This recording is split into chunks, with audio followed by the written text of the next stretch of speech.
नमस्कार, मेरा नाम है शुभम और आप देख रहे हैं कोसी मिरर बिहार।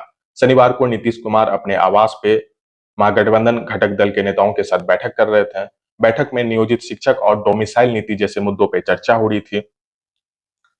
पहली बार ऐसा हुआ है जब घटक दल के इतने नेताओं के साथ नीतीश कुमार ने नियोजित शिक्षक और डोमिसाइल नीति को लेकर चर्चा कर रहे थे। ऐसे में नियोजित शिक्षकों के अंदर एक उम्मीद जग रही थी कि कहीं न कहीं उन्हें राजकर्मी का दर्जा जल्द मिलेगा। उस बैठक में किन-किन बातों पे चर्चा हुई, नियोजित शिक्षकों को क्या सच में नीतीश कुमार तोहफा देंगे? इस वीडियो में आप पूरा डिटेल समझिए कि उस बैठक में किन-किन बातों पे चर्चा हो सकती थी। क्योंकि लगातार जो है नियोजित शिक्षक लंबे अरसे से राजकर्मी का दर्जा मांग रहे हैं। आपको हर दिन पटना के गर्दनी बाग में वो आंदोलन करते दिख जाएंगे। लंबे अरसे से नियोजित शिक्षक राजकर्मी का दर्जा मांग रहे हैं।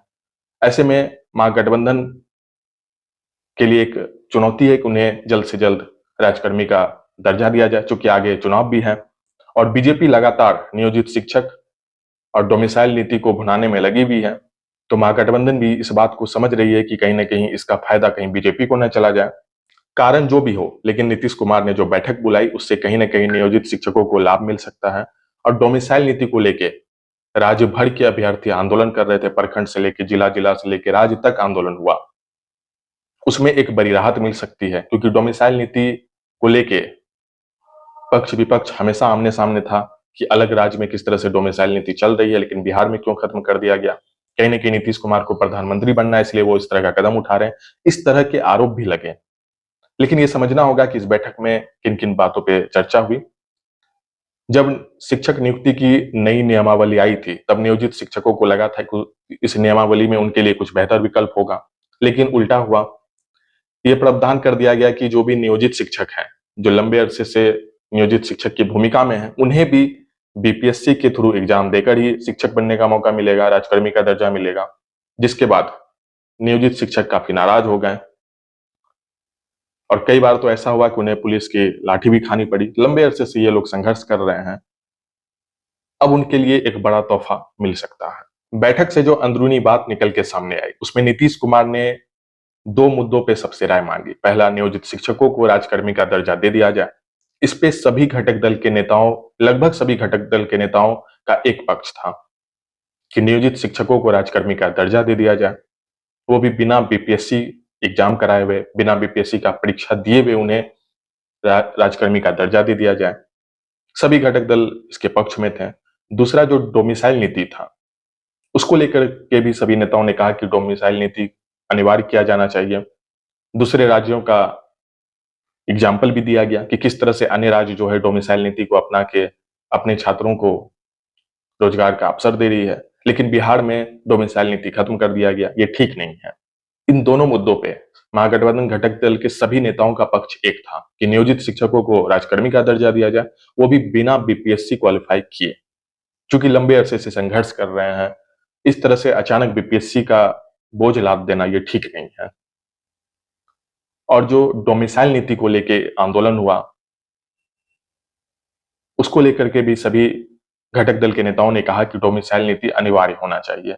दूसरे राज्यों का एग्जाम्पल भी दिया गया, किस तरह से दूसरे राज्य डोमिसाइल नीति को लागू करके अपने राज्य के युवाओं को रोजगार दे रहे हैं। ऐसे में बिहार में डोमिसाइल नीति खत्म करना ठीक नहीं है। इन दोनों मुद्दों पे सारे घटक दल के नेताओं ने अपना एक पक्ष रखा।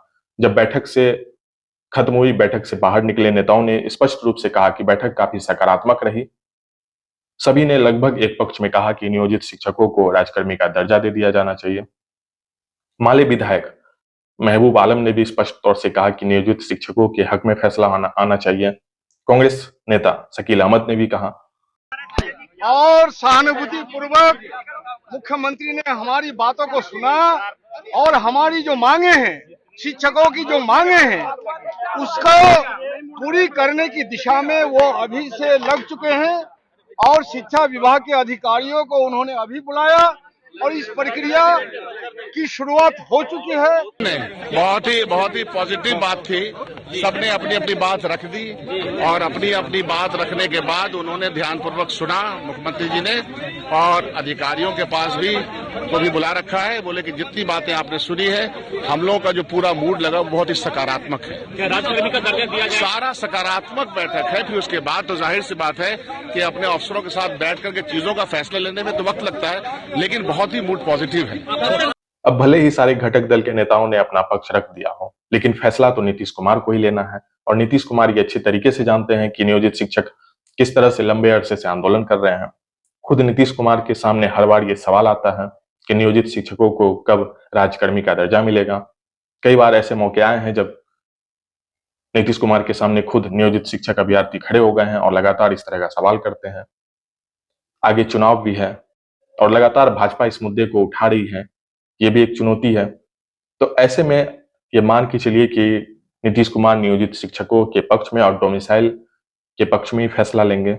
इसके साथ ही शिक्षक संघ के नेता से जब हमने बातचीत की तो उन्होंने कहा कि नीतीश कुमार 15 अगस्त तक ये फैसला लें, नहीं तो शिक्षक दिवस तक ये फैसला ले लें, नहीं तो फिर से आंदोलन की शुरुआत होगी। क्योंकि कई बार हमें इस तरह से ठगा गया है, कई बार आश्वासन दिया गया कि इस पे आगे की कार्रवाई की जाएगी, इस पे सोच विचार किया जाएगा, लेकिन ऐसा कुछ हुआ नहीं। इस बार जो बैठक हुई है उससे उम्मीद है कि नीतीश कुमार कोई फैसला लेंगे और जल्द से जल्द फैसला लेंगे। हालांकि अभी देखना होगा कि नीतीश कुमार कब फैसला लेंगे, लेकिन ऐसा माना जा रहा है, सूत्रों से ऐसी खबर आ रही है कि सितंबर तक में नीतीश कुमार जो है इस पे कोई बड़ा फैसला ले सकते हैं। ये वीडियो आपको कैसी लगी कमेंट बॉक्स में बताएं।